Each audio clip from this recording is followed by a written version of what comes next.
Hello, welcome back to 1992, a Premier League preview show where myself, Dan Bardell, and broadcasting, journalistic and everything legend, Jonathan Wilson, not a setting up legend today, by the way, we're a little bit late starting due to Jonathan. We preview the Premier League fixtures every single week here on 1992. And Jonathan, it's very exciting, not that you couldn't set up your laptop this morning. First of all, I want to interrogate your intro there. Yep. None of this has been my fault. No. Like I have not been late. I was here on time. My wife, I'm not blaming you either, to be clear. No. This is BT's Wi-Fi has been horrendous this morning. It's been incredibly slow. For now, touch wood. I think it's probably is in wood, is it? The modern world, probably some kind of fiber board, whatever that is. But touching whatever this is working now. And then it turned out I hadn't plugged in my USB mic, and to get the thing we use to recognize my USB mic. Oh. And the reason I hadn't plugged in my USB mic is because I haven't been here for 2 weeks. Yeah, today is Thursday, right?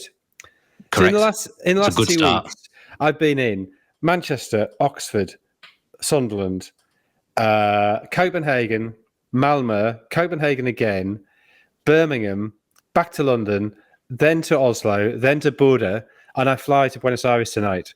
It's hectic. Do not be an incredibly important frontline journalist. That's all I'm saying. That's what the one part of my intro that you probably did agree with was when I said you're a broadcasting and journalistic legend. You don't go to all those kinds of places without being at the top of your game. Incidentally, I've just been to Birmingham in the last 2 weeks and not anywhere else. It sounded sarcastic, to be honest. That's why I didn't. But thank you. That was genuine. You and I have done this game for a long time. Did have a year off from working with each other previewing the Premier League, but we do feel we're getting back into the swing of things now. So hopefully people will enjoy this. One of the things we do is that we predict the scores every single week. And we're not normally as bad as we were last week. We should also say that we have worked together for quite a long time now. I remain startled we're only 9 years different in age. I feel a lot older than you. It's just to do with, I don't know, maybe where you are in life and career. I don't know. I'm not sure what it is, but I agree.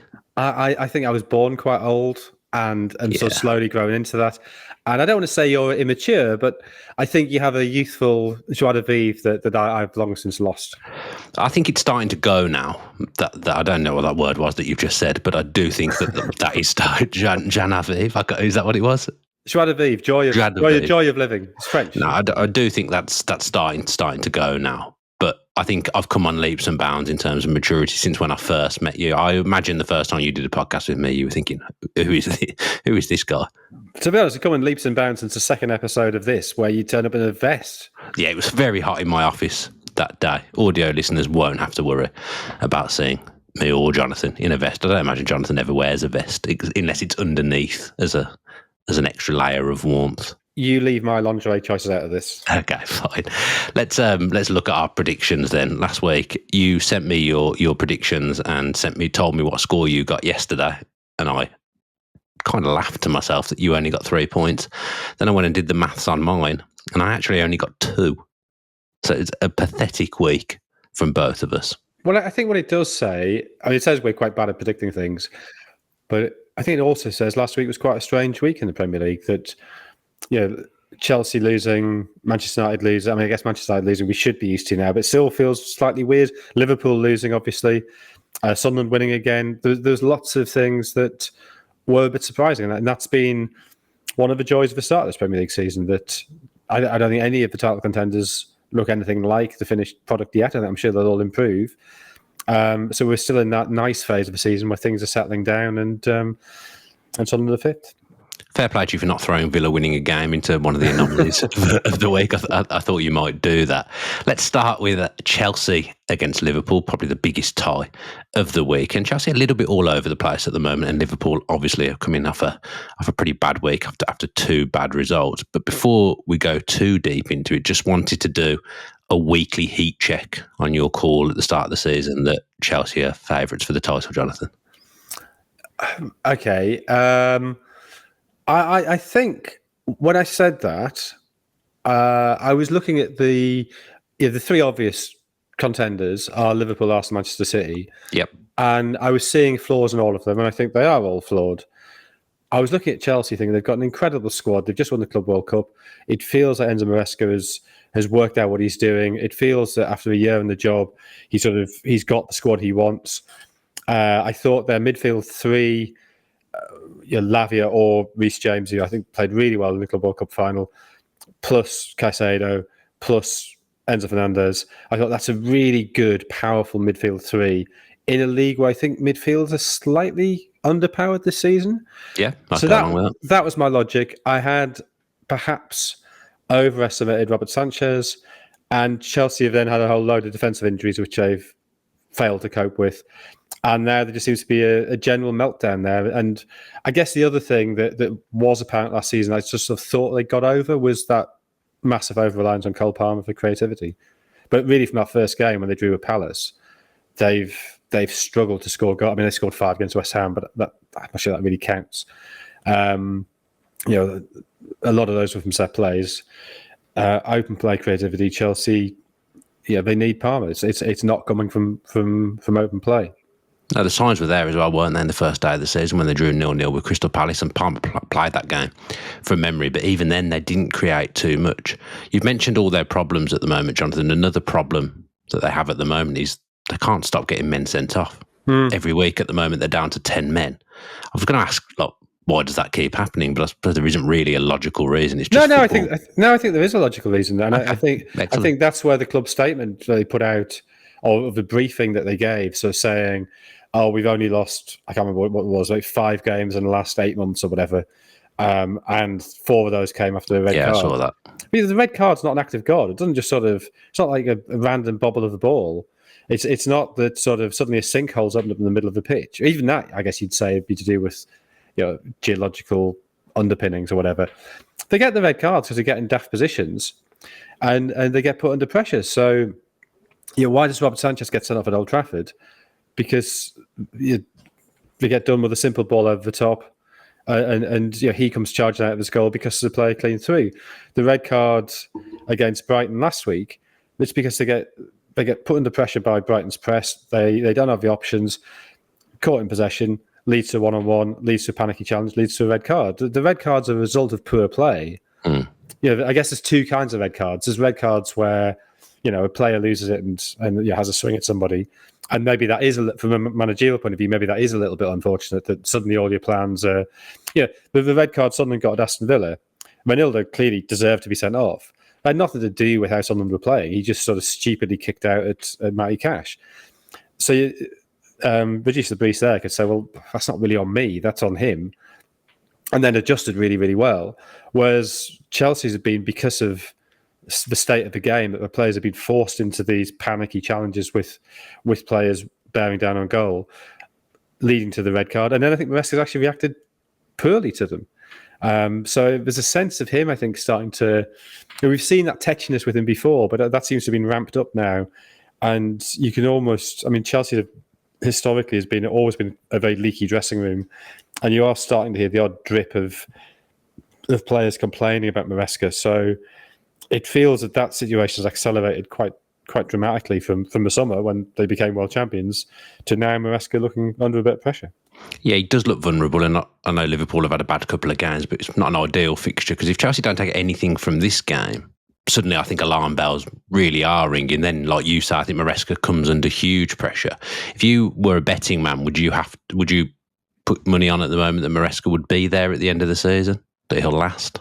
I'd say it's probably 50-50. I don't know what the odds are, but I think he... I mean, they have got Bardell back, which might help. But I just think, for some reason, they've got this sort of fleet of defenders who seem to get injured all the time. Fofana, I don't think, has ever been fit for them, really. Yeah, and Reece James obviously has struggled a lot with his injuries. I mean, hopefully he's now over them. Levi Colwill, I think they really miss him.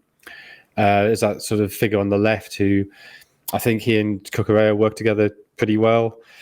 So, yeah, I don't know why. I don't know if, again, I don't feel qualified to judge on this, but I'd love to know whether the injuries are just sort of unlucky or whether there's something about the way Chelsea play and train that means that the defenders are more prone to getting injuries.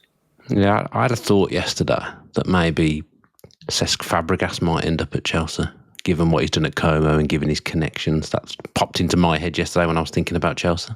Yeah, I think that's definitely possible. I remember being asked a couple of years ago, I think it was on Football Weekly, and we were talking about Arsenal sort of in 10 years' time. We were sort of having to predict who the Arsenal manager would be, and I suggested Fabregas then.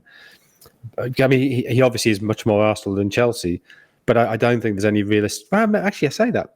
I guess if Arsenal don't win the league this season, if Como's progress continues, maybe there is frustration with Arteta. I mean, I guess it's not impossible. That he would have been there for 6 and a bit years by the end of the season.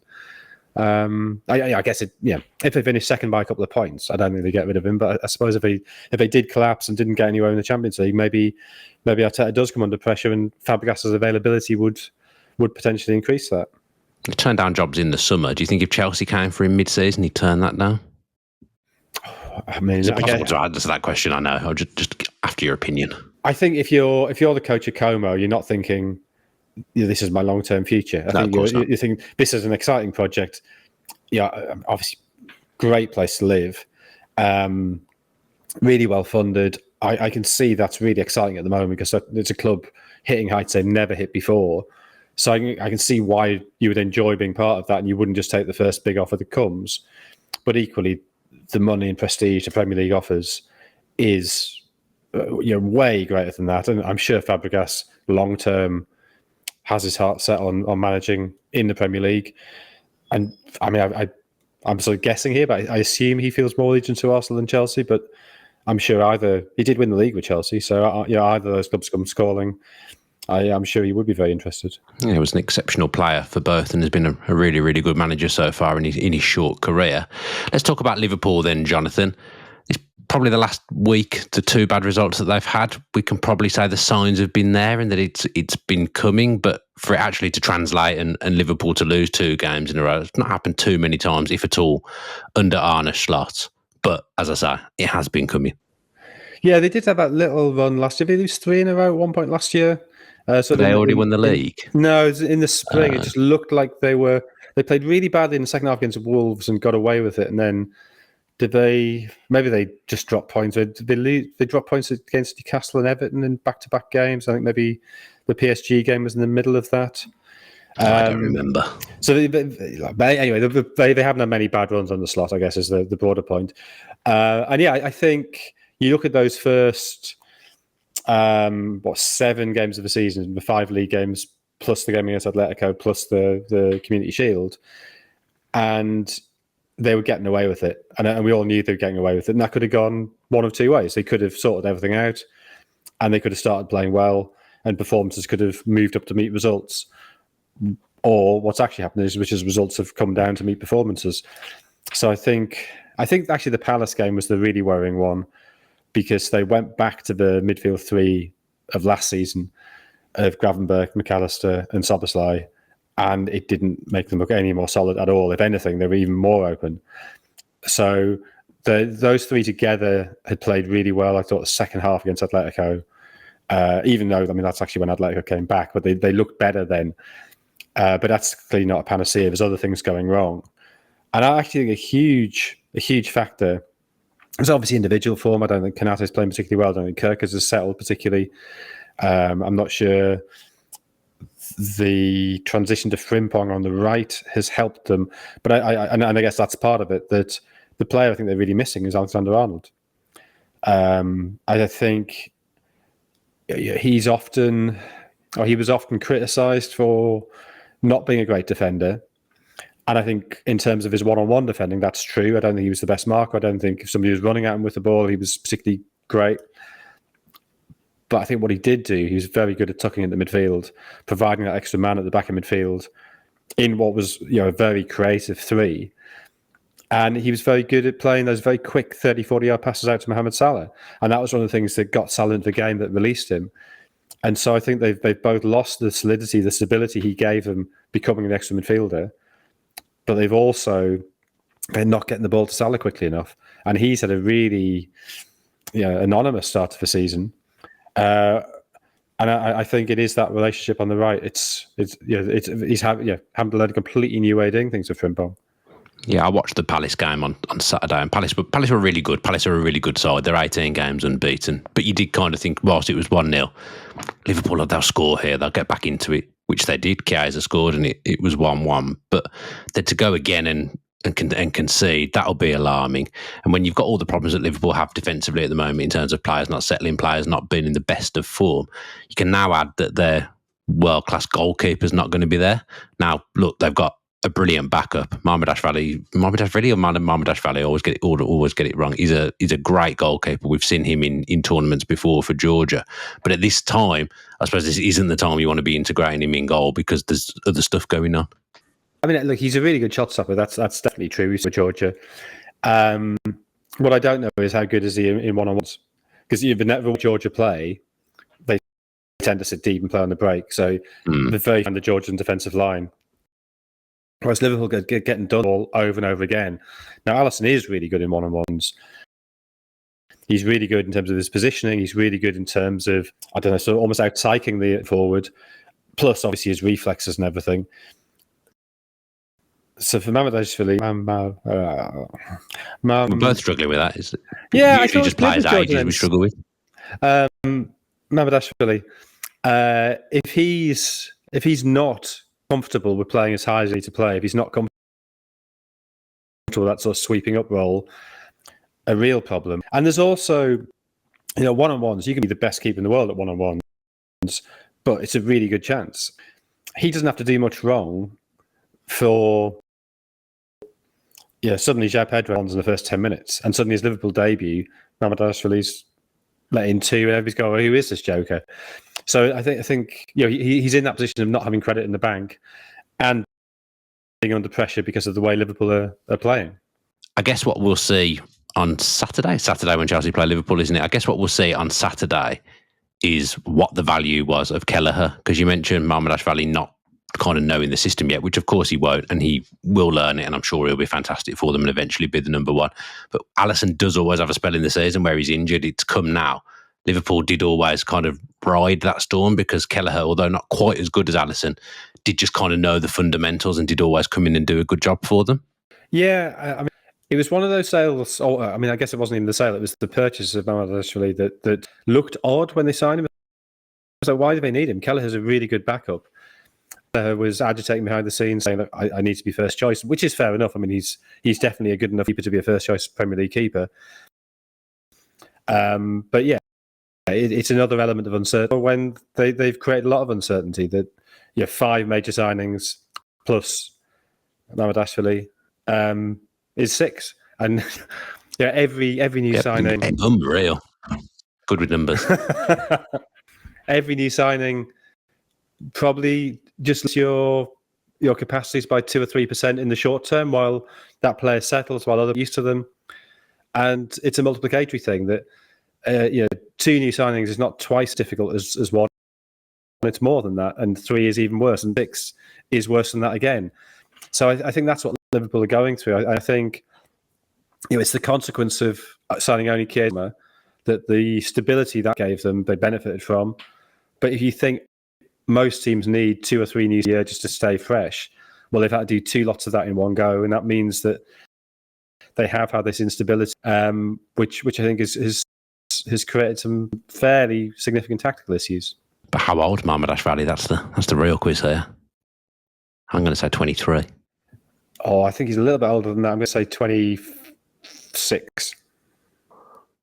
26? Marmalade, no? Mamardashvili. Ooh, both wrong. 25. So close, obviously. Yeah, so close. If you are new to this, whereas, if you just wait, I will be correct. And now this is recording, he may well be 26 by the time we finished. Yeah, we should apologise for Jonathan's internet quality. We've tried everything to sort it at the moment. We're hoping it might get sorted out in the edit, but if it doesn't, Jonathan doesn't normally look like this. This is just his internet. This is just what's happened today. You'll be excited to learn, before we end up talking about Chelsea Liverpool, there's a quiz question, some trivia for you, Jonathan. I've been forgetting to do the trivia, and you've not chivied me along to remind me that I need to do some. So the trivia this week is, given that Mamardashvili is Georgian, who is the top scoring Georgian in Premier League history? Kinkladze wouldn't have got that many. I'm certainly not thinking of 5 Georgians. I remember there's a 2 at City. Who else was there? Kaladza never played in England. I'm gonna have to say Kinkladze, but I feel that you wouldn't ask what was the right answer. I might have done. I can tell you that Kinkladze is second on the list with 7. The list that I saw yesterday. Tamuri Ketsbaya with 8. Of course, yeah. Okay. For Newcastle. And a lovely segue into, because we're going to talk about Newcastle now. Tamuri Ketsbaya, a cult here. Oh no, we're not, because I haven't done the prediction. We haven't, no, because we're not masterful, because we've not done the predictions for the Chelsea-Liverpool game. What's your score prediction, Jonathan? 1 to Liverpool, Ekitike to score first. Oh, murmurs he might be injured. I've gone for Chelsea 0, Liverpool 2, and I've gone for Isak, Liverpool to get back on track. Now, Jonathan, you may have remembered we just spoke about Tamuri Ketsbaya, who's a Newcastle folk hero. Lovely segue, because now we're going to be talking about Newcastle against Forest. Newcastle, big win in the Champions League last night to get themselves off the mark. Watched them a couple of times recently. Don't think they've quite got the fit around Voltemada right yet, although some players getting some confidence into them last night in terms of goals from the wide players is probably a big thing. But would you agree with that they haven't quite got the mix right around him yet, or they're not got used to the way he plays? Possibly, but I think they look much better. I think their problem has been when he hasn't been there, that they look great in the 3 quarters of the pitch furthest from the opposition goal, but they just haven't been taking chances and haven't really looked like taking chances. I mean, that was evident the first service. Both Elanga and Gordon had really good chances. You think a proper number 9 might have taken. The first half of the Barcelona game, they had loads of sort of half opportunities that you think with a proper centre forward they might have had a chance of converting. So I think Voltemada makes them better. I'm slightly baffled by how different he appears to be to how you'd seen him play in Germany. Told me he was. That he does appear to be quite good in Germany. It's just he almost never scored headers. But he looks. I mean, maybe he's not sort of big, powerful Niall Quinn powering at the back post headers, but he's using his height to get on crosses and he's directing it well. I like the way he drops off. I think there's a lot of positive signs that interaction between him and it's almost like Harry Kane at Spurs, that he would drop off and you'd have Son going. And I see why something similar can't happen for Newcastle. I mean, I don't think Voltemada is a finisher in the way that Kane is, but to have somebody who can both hold the ball up and can drive, I think is quite a useful blend of attributes. So, I think they played really well. I was still on my way back from Norway, so I only saw the highlights. But what I saw the highlights, they looked really good against Union Saint-Gilloise, who I think are a decent side. I mean, they'd had a very good result in the first round of games. I think there's some question as to whether Voltemada's ready to play 2 games a week yet. I think they really do need him. I mean, obviously, Wissa, when he's fit, and leave some of the pressure on Voltemada. But no, I think Newcastle, the back sort of 7 has been pretty good for a while. It's just getting the blend of the front 3, and I think that blend, they've got a centre forward in there. Yeah, well, I mean, I don't think they created loads in the Premier League. I was speaking to a Newcastle fan on Tuesday, and they were saying, like, we're not even really creating loads at the moment, but getting a glut of goals like they did on Wednesday night, that'll be critical for them, probably give them some confidence, like I said earlier, and they'll probably start to improve now. You would think, now that transfer windows over, new players starting to settle in, you would think they're going to improve and be right up towards the top 5, top 6. Yeah, I mean, I think their summer was a bit odd, that the Isak situation dominated everything. And if Newcastle in the last May had said, look, Alexander Isak, he wants that, we can't afford to give him a new contract. We're going to cash in and we're going to reinvest the 130 million or whatever we get for him. I think there'd been a bit of grumbling, but people fundamentally would have. And then you looked at the signings and said, actually, they've had a pretty decent summer. They've addressed a lot of the concerns. You'd look at the front two and you'd say, Wissa plus Voltemada is pretty similar to Isak plus Wilson, given Wilson is clearly kind of coming to the end of his career. Price wise, it sort of balances out. What about Callum? I mean, he's probably got a couple of years left, but I do. That Joe would have landed better with better internet, is my feeling. I mean, it's an excuse that I would use in my boat as well. I think it's not that different in terms of overall quality. So Manga gives them more pace, directness, side. Sure, I think somebody who they needed to bolster their options in defence. I don't think they've had a bad window at all, and I think now that's sort of settling down and the Isak clouds are clearing. People are sort of able to appreciate them. I'm pretty sure they'll be top 6 by the end of the season. Yeah, same. The clouds are not clearing at Nottingham Forest, though, Jonathan. Postecoglou's got off to an awful start.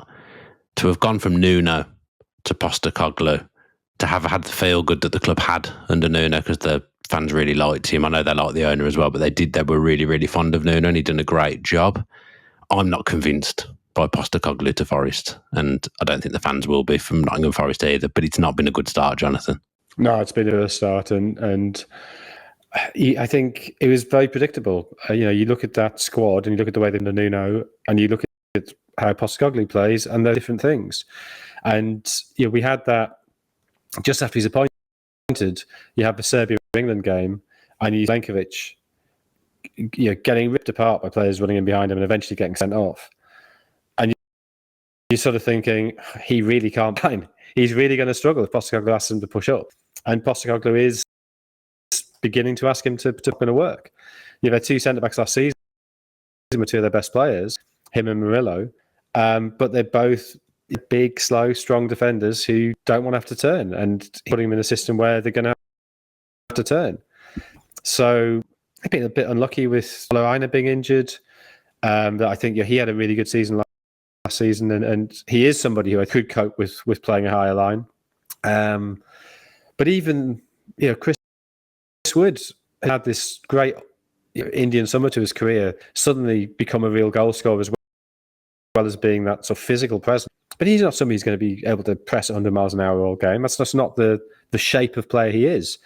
So I think there's a massive disconnect between the style of the man and the style of the squad. There's going to be problems there. And so for 5 games without a win from the start of his reign is obviously bad. And I think you might see discontent pretty quickly from fans. And how long Marinakis is prepared to stick that out, we'll find out. Yeah, and how will they get on this weekend against Newcastle, Jonathan? Have you predicted them to get anything? No, I've got Newcastle to win 1-0. Anthony Gordon to continue his burst of goals. Oh, I've gone similar vein. Newcastle to win 2-0. Anthony Gordon to be the first goal scorer. Whilst we're on predictions, and obviously we all know how talented we are in this field, shall we do the rest of the predictions before we get into Brentford v Manchester City? Okay, so Bournemouth v Fulham's the first one. I've gone for Bournemouth 2, Fulham 1. Semenyo to be the first goal scorer. I've gone Bournemouth 1, Fulham 0. Evan Nielsen to be the goal scorer. Okay, Leeds v Spurs, Jonathan? 1-1. I've gone for 1-1 as well, but I've gone for Stack to score the first goal. Arsenal v West Ham, I've gone for 3-0 Gyökeres. Jonathan, you? 2-0 Gyökeres. Okay. You'll like my prediction for this one, I think. Manchester United against Sunderland, Jonathan. What have you gone for? I've gone 2 United, Šeško.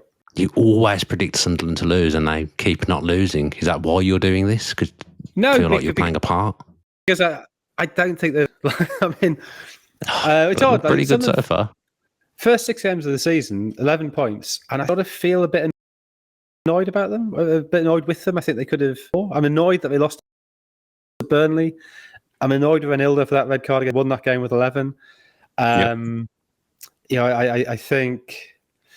Well, I mean, the other games they've won, so I can't really. Apart from the draw at Palace, but drawing up, is a good result. So, look, it's 11 points from. I feel it could easily have been 14 points from 6 games, and the fixture list has been United, then Wolves, the next 2.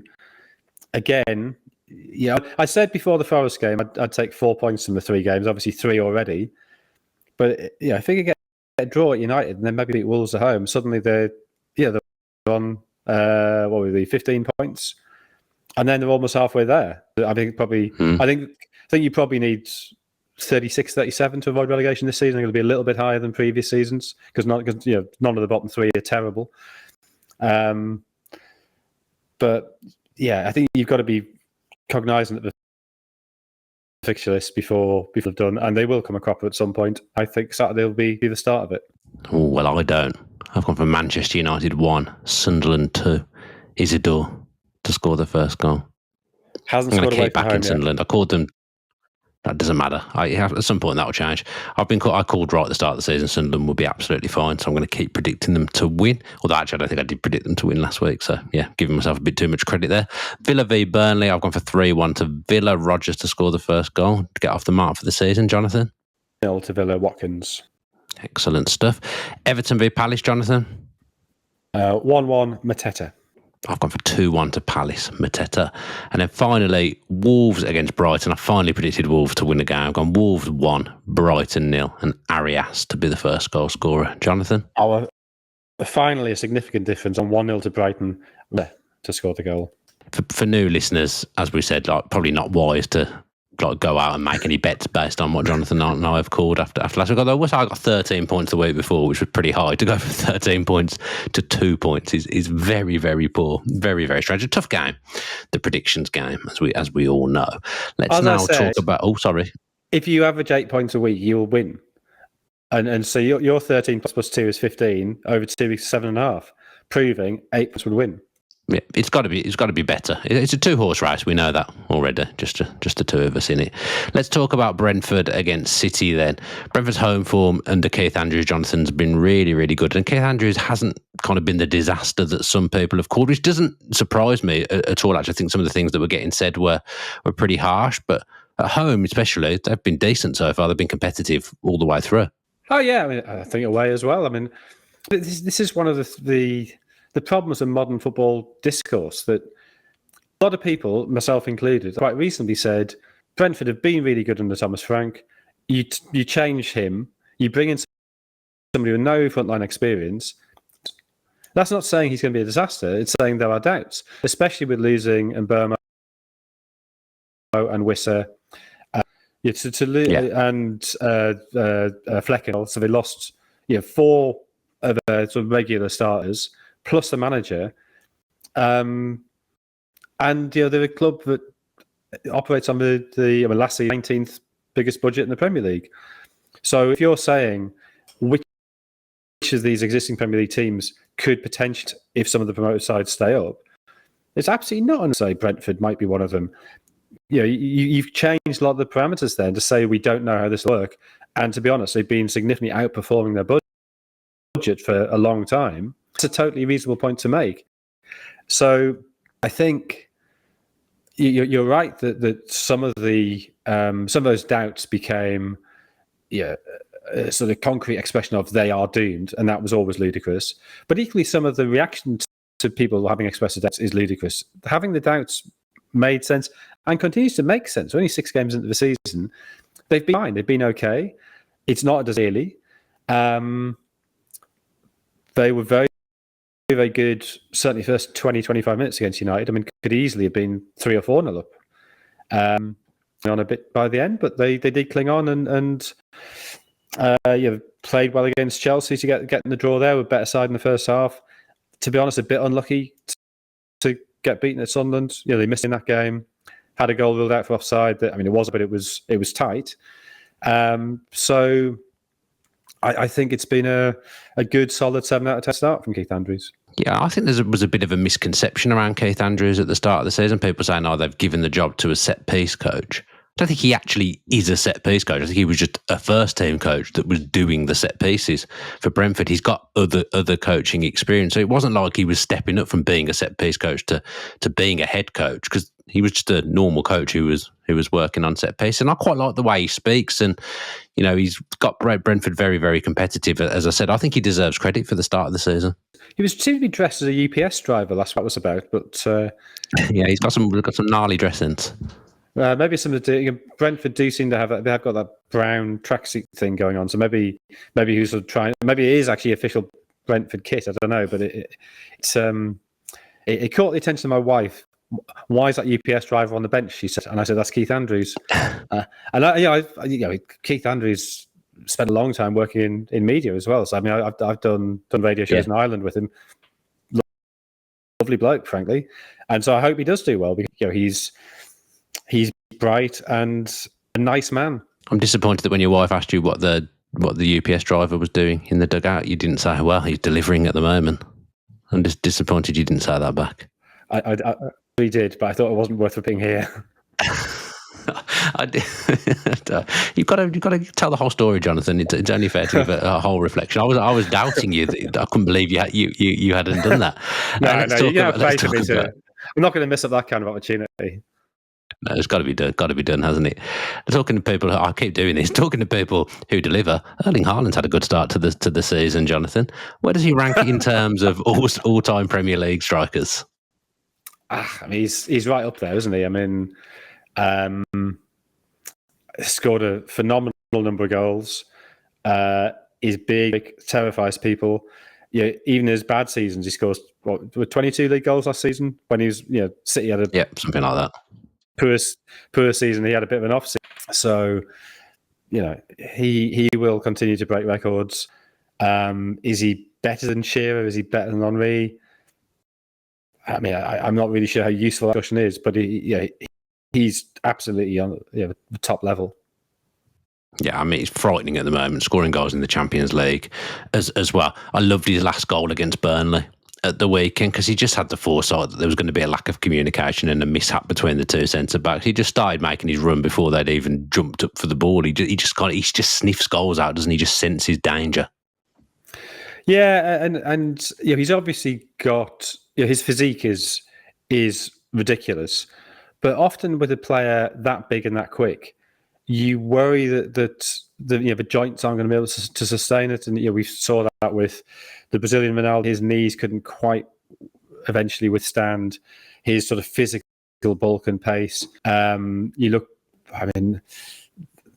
at players of that size. I mean, Bernabé Ferreira back in Argentina, he ended up having knee injuries.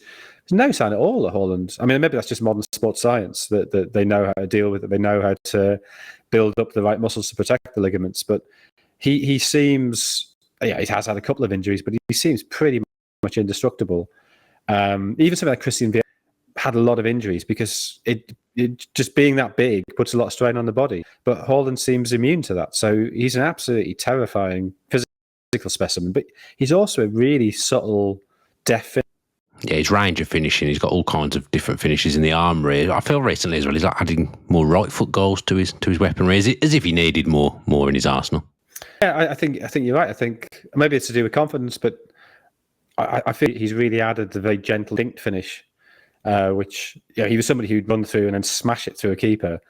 And great, if that works for you, why would you not do it? Now he has added, was it the United? Yeah, it was a United game, wasn't it? Where he scored a very deft. He was through accelerating, and you thought he's going to smash this through.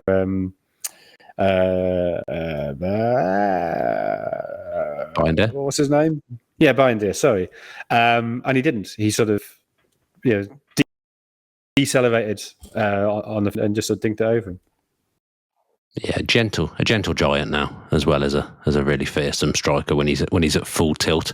Phil Foden, although not quite, obviously nowhere near the levels that he was a few years ago when he won all the Player of the Year awards, he's come back to the fore in recent weeks. If Manchester City could get him somewhere near back to his best level, it'd be great for them and great for England as well. Although it's never really seemed to translate for England, but Tuchel might be able to.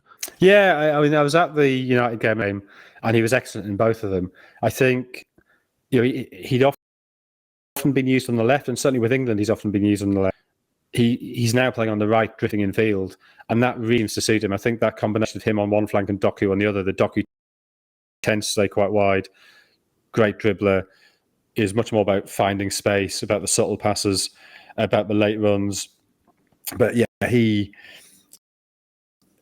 looks the relief on his face when he scored that goal against United, which I think was his first league goal since January, that was very visible. He's clearly sort of been feeling the pressure, and probably not quite as back to fully what he was 2 years ago, but certainly much better than last. And City, I think, also have started to look quite intimidating, quite worrying. I know they only drew last night, and that probably would be frustrating for them. But I think it's that front three that really transformed that of Foden, Doku, and Haaland. That seems like a risk combination now. Okay, and what's your prediction for this one? City to continue being fearsome? Yeah, 2-1 to City. Haaland to score first. I mean, Brentford do have a good record against City, but that was under Thomas Frank. This is different, and City, I think, are just playing really well. So City to win 2-1, Haaland.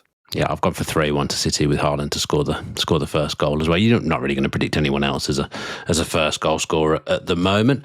Right then, that does us for this week's edition of 1992, previewing the Premier League every week with myself, Dan Bardell, and Jonathan Wilson. Not sure why I felt the need to do another intro in the outro, but I've done it anyway.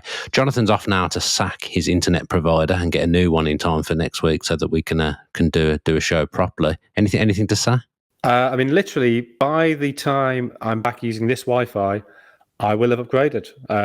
They booked to come in a couple of weeks, and I'm going to be in Argentina next week. So I'm not sure exactly whether Buenos Aires or Puerto Madryn. I think for the sake of the Wi-Fi, we better hope I'm in Buenos Aires rather than the middle of Patagonia. But we will. I think the time difference works in our favour. I just need to get up slightly early, and we can. I'm not getting up at 4 a.m, so we'll have to do it later. But, No. The 4 hours plays to our advantage and get this done before I have to do my other work. So yeah, hotel Wi-Fi in Paris will be better than my home Wi-Fi in London. Okay, so as Jonathan mentions, we are going to do a show next week. There's no Premier League games next week, so we'll touch on England and just kind of talk about the big topics of where we're at in the Premier League season so far. So if you are new to us, if you could subscribe wherever you are taking in this podcast, that would be absolutely great, preferably with notifications on so you know when the content is coming. Give likes, comments, all that stuff will all really help us. We're a fledgling podcast, so anything you can do for us would really, really help. This has been 1992. It's a goodbye from me and a goodbye from Jonathan Wilson too.